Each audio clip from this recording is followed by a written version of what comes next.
In this video, you're gonna be learning some of the most common sales interview questions you're gonna be getting if you are interviewing for a tech sales job or a software sales job.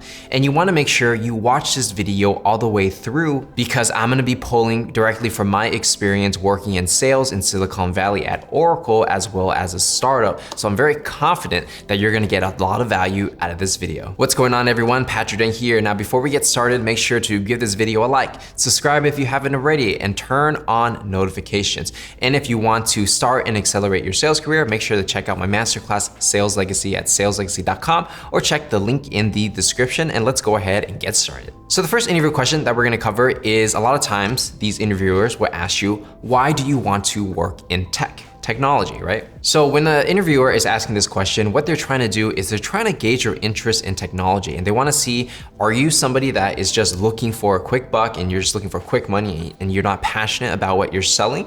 Or are you someone that's genuinely interested in the industry and wants to actually contribute, right? There are people who take and there's people that give. And so obviously you wanna be in the position where you are more of a giver and you care a little bit more about technology because you're obviously getting into this industry for a reason. Obviously, it is a good opportunity to join tech sales in general, but at the same time, you have to, show some interest in technology, because the more interested you show you are, the more likely people will think that you are a better seller for that specific product and service. And when you're reading a little bit between the lines, it's also a way for interviewers to see if you're someone that is just motivated by money or more motivated by passion, because people with more passion will generally generate more sales and make more money than the people who only care about money, right?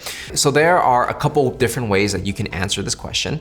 One of them being is that you want to be in technology because you believe that everything is technology and that's where the future is headed, which is absolutely true. And so by saying that you want to be on the forefront of this industry and you want to be a leader in the space and be valuable in the world, well, that's one positive way for you to spin yourself in why you want to work in technology. You could also say things like the culture in technology is very open-minded, and you're willing to learn and you're willing to learn from other people, and you want to be in this place where a lot of ideas come together and it just kind of accelerates growth.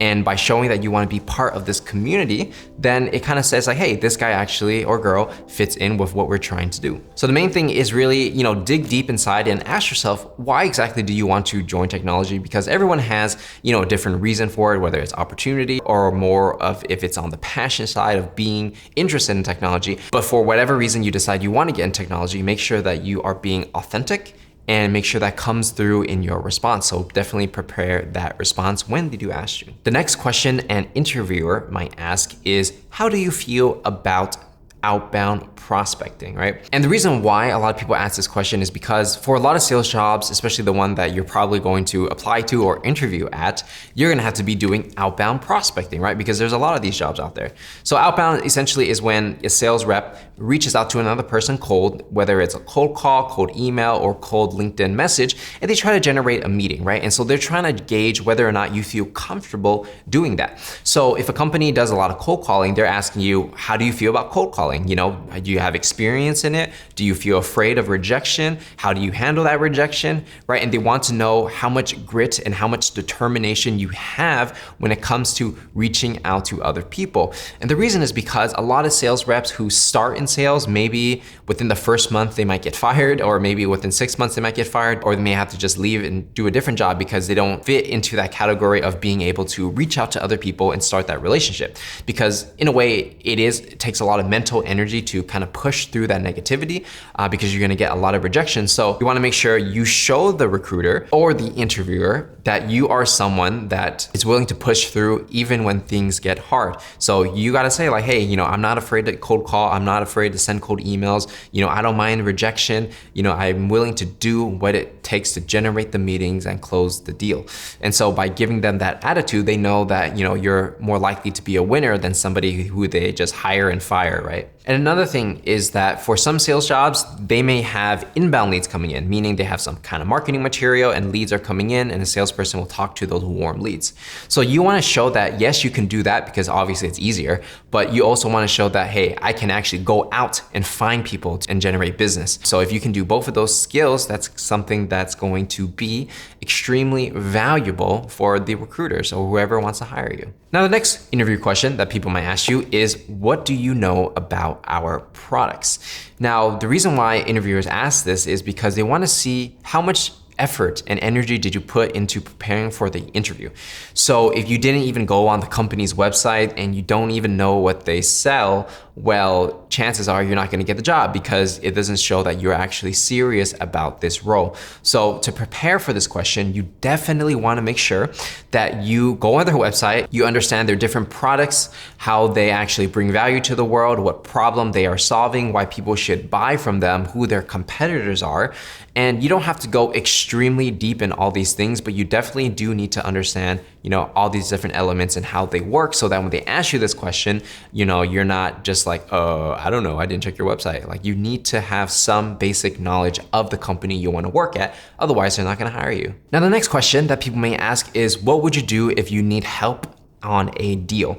Now, the reason for why people ask this question is because they want to see if you are someone who is a team player, someone that is coachable, and someone that is, able to let go of their ego and be willing to learn. So if you're very difficult to work with and you're like, I could do everything by myself because I'm so good at sales, chances are you're not going to get hired because especially if you're a beginner, you definitely need to learn from other people. You need to learn the business and learn how to sell specific products and services that you never sold before, right? And so to answer this question, what you need to do is you need to say, if I got stuck on a deal or if I was struggling or if I needed help, what I would do is I would ask my peers, I would ask my manager, I would ask around to see who can help me because I'm very coachable. I'm willing to learn and I understand I don't know everything, but I'm willing to work hard to try to figure it out. So definitely you want to show them that you are a team player, right? You're willing to learn, you're coachable, because the more easier you are to work with, the higher likelihood they are to hiring you, right? And so that's just a simple thing, but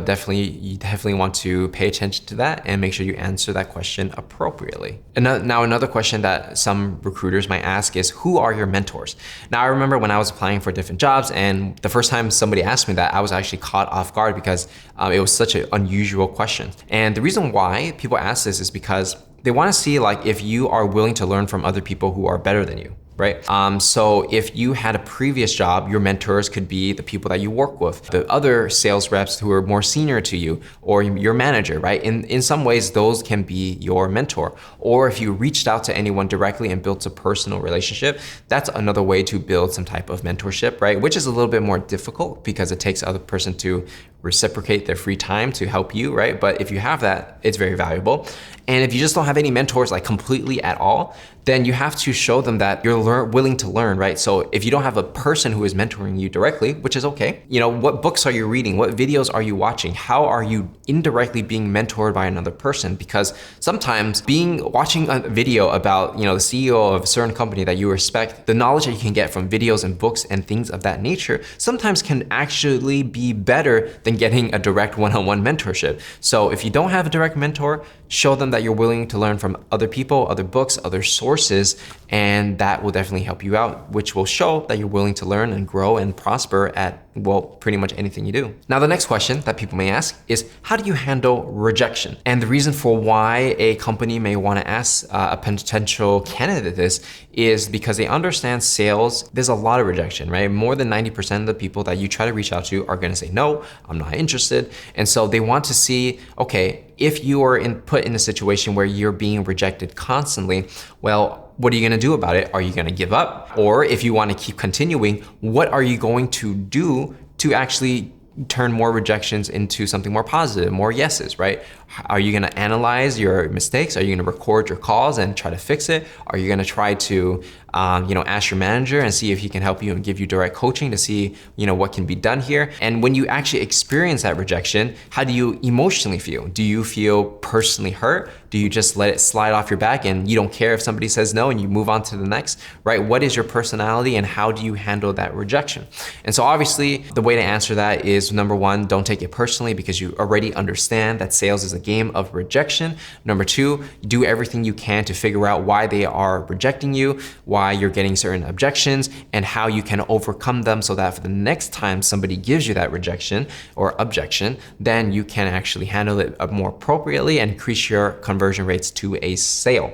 So don't take it personally. Find ways to improve, and that's exactly what people are looking for in a sales candidate. And so with that said, those are going to be some of the most common sales interview questions that you may get during your sales interview. If you enjoyed this video, make sure to give it a like, subscribe if you haven't already because it's absolutely free to do, and turn on notifications. And once again, if you really want to take your sales game to the next level, maybe start and accelerate your sales career, check out my masterclass, Sales Legacy, at saleslegacy.com, or check the link in the description. You can also sign up for a 1-hour free training on saleslegacy.com to see, hey, if it's a right fit for you.